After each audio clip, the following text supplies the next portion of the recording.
it's me, Nettie, and I want to try my biscuit recipe today. Today's recipe was submitted by my sister-in-law, and it is her mother's recipe. So probably my biggest fear with trying these is that I don't want to hurt someone's feelings if for some reason we don't care for them.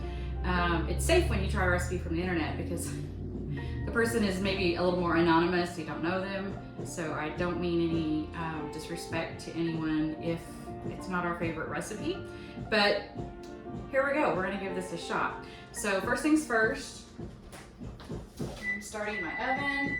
Should have already had that done.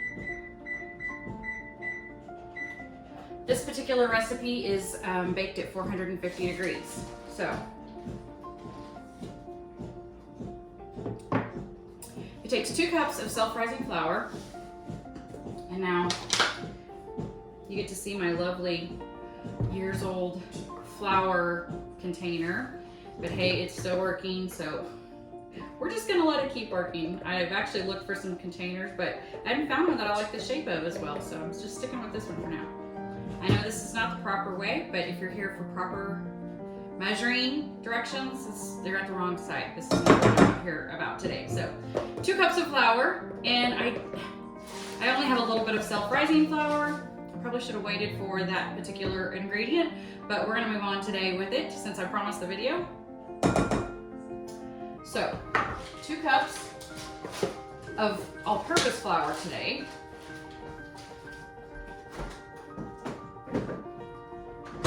And yes, I do keep my flour in the refrigerator just to keep it fresh a little longer. So because I'm using all-purpose, I'm going to also use a tablespoon of baking powder. It is 1 tablespoon according to the recipe that I was given, so we're gonna go for it.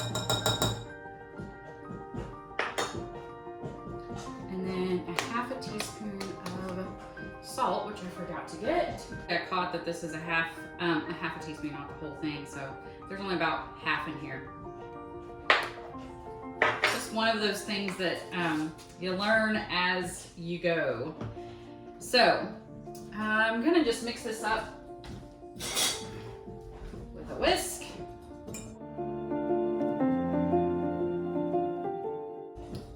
Till it appears as if it's all mixed well.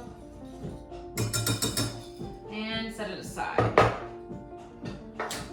The next step is it calls for a stick of cold butter, and it says chopped or grated. I'm gonna go for grated today. So, and yes, I do like to keep my workspace mess-free.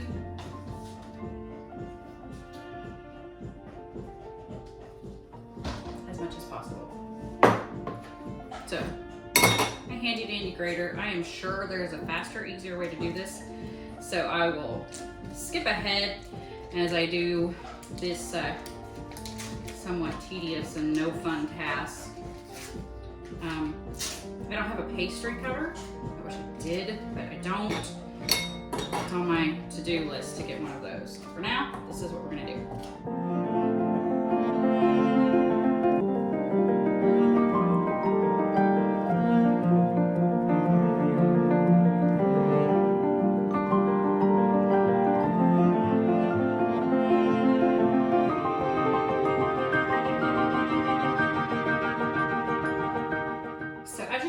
Grated. I took it quite literally. I'm assuming that's what it meant. Well, I'm not a biscuit maker, to be quite honest. I've tried before, usually drop biscuits, and I hated them. I hated how they turned out. The only time I liked them is if they were the Cheddar Bay biscuits, similar to what like Red Lobster serves. So I gave up. I started buying Grands or another brand of frozen biscuit because, to be quite honest, they were fairly cheap at the time. I could get a bag at Sam's. I think it was like a 28 count, maybe even a 35 count. I can't remember. It was a bunch. It was somewhere around 30 biscuits for, at the time, it was $4.98, I think it was. I mean, it just really, it wasn't worth the ingredients for me to have biscuits that didn't turn out. And so I just gave up, started buying the frozen. And of course now with the prices of food rising, I'm looking for ways to cut costs as much as I can. So my flour is purchased at Sam's in a 25-pound bag. and it equals out to, it was $10.98 for 25 pounds. So $2 and some change per 5 pounds. So not a bad price. I'm gonna go get this put in there while it's still cold.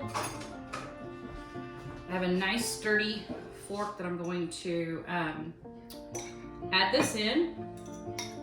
And of course it's sticking a little bit.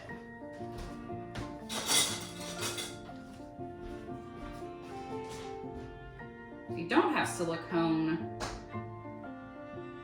spatulas, I highly recommend it. Okay, so I'm just gonna cut it in the best I can. And it says to work it in until the mixture becomes crumbly. And taking from advice from other cooks, friends that I know, family members, they've all told me that, you know, with biscuits, you just really want your dough worked as little as possible. This is very hard for me. I love making homemade rolls and homemade bread. And of course with it, you want to knead it forever. And so to me, for me to think of working biscuit dough as little as possible is just really hard for me to comprehend, and I'm probably gonna get it all wrong. And that may be why I can't get a recipe that I like, because I'm not doing it quite right. So again, this is one of those places where I can learn from you. If you know a better way, please send me your tips and tricks. I'm happy to try them. Because as I said, it could be why I can't find a recipe that I don't like.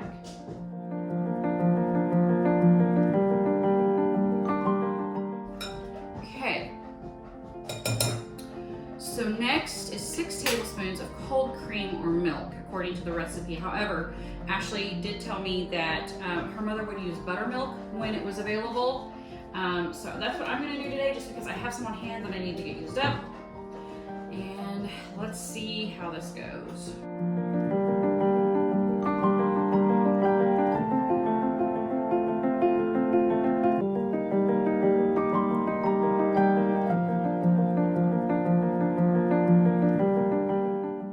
Okay, so it says to add the milk into the mixture until the dough until it's doughy but not sticky. As you can see, it is still quite powdery. So I'm not sure if this is one of those recipes where you add until you see it come together, or am I just a total failure at biscuits? Okay, so I did call and chat with my sister-in-law. I had to. Off camera, I had gotten up to 9 tablespoons of buttermilk. I have set the buttermilk aside because I'm afraid it will be a bit too strong for our tastes. We're not just super buttermilk fans, but again, I was trying to get this used up. So I'm gonna stop with the buttermilk. I'm switching to regular whole milk, and we're gonna start again. Ashley did say it is a measure with your heart. She was guessing. So we're gonna go a little bit further with this. I'm up to a consistency. I do have somewhat like this, but there's still a lot of flour and butter. So I'm gonna keep going, add a little bit more. So I have ditched my measuring spoon, and I am just gonna try to add just a little bit at a time and go from there. So again, that was about another tablespoon. We're up to 10 tablespoons, and I can already tell it's not enough. So anyone who would like for me to try their biscuit recipe, I would love to. This is something that I am determined to learn. And if you want to make your own video and submit it, I would love to see it. I'd be happy to share it even if you'd like. But it's just going to need just a little bit more, I think.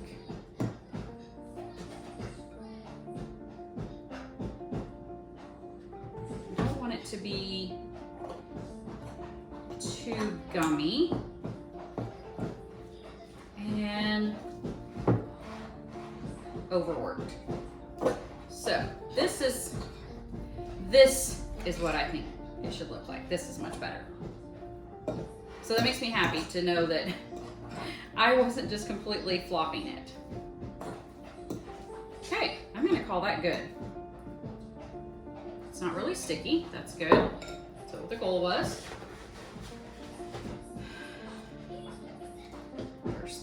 first, I'm gonna go ahead and grease my cast iron. It probably doesn't need it. This is well seasoned, well used, well loved. But you know what? It never hurts. A little extra butter never hurt anybody. Going to throw just a little bit of flour on the table here. Not much.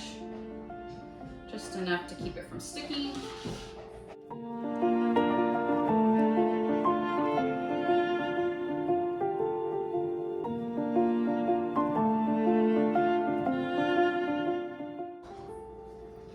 This will honor Ashley's sweet mother who has passed on.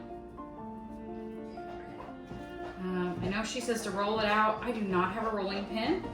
When we moved to our new home, new to us home, that was one of the things I parted with because I just simply never used it. So I'm just gonna use my hands. It works, make do, right? Mason jar lid. Because again, why have a biscuit cutter when you can double up this item? I wouldn't say I'm a true minimalist,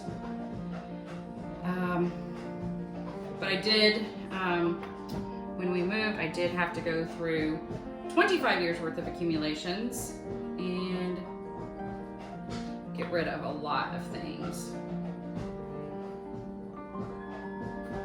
And I'm actually really loving it. I don't regret a lot of it. There's a few things that I kind of hate that I parted with, but overall, I'm really loving it. Less to care for, less to worry about, and it just creates a greater sense of peace.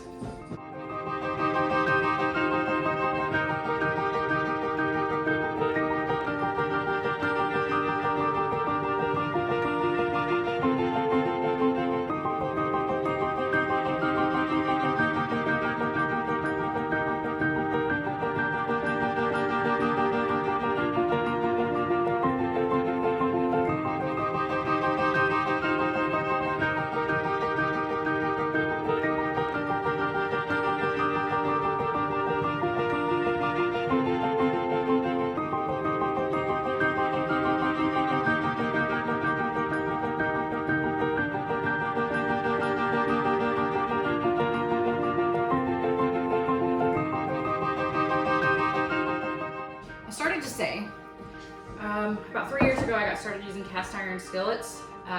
My dear cousin over on, let's see, I think her website now is rockyhedgefarm.com. She put out an excellent tutorial on caring for your cast iron skillets, and I cringe knowing how I took care of my mother's cast iron skillets. I took too many shortcuts, and it's no wonder. They were so hard to clean, and I hated them. Honestly, this is so much easier to care for than Teflon or any other brand that I've ever had. Shout out to the Crafty Owl for making my handle covers. I absolutely love them. I will say, in an oven like today, we're at 450. One other biscuit recipe that I use at 500. You do probably need a little bit more protection, but overall, these are the way to go. Here we go.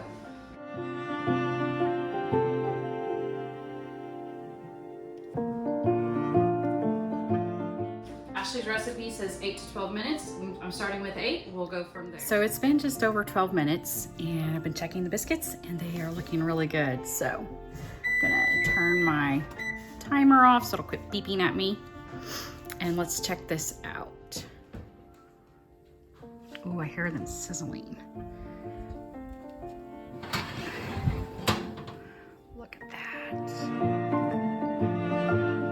Thank you for joining me today as I tried the biscuits from Ashley, Mama K's Biscuits. So I'm gonna give them a try here in just a few minutes. I think they're gonna be really good. Again, I'm trying for a specific texture, a specific taste, and of course presentation is always important as well. So the biscuits are done. My boys wholeheartedly approved. In fact, they kept trying to snitch mine. I have not tasted it yet, so here it goes.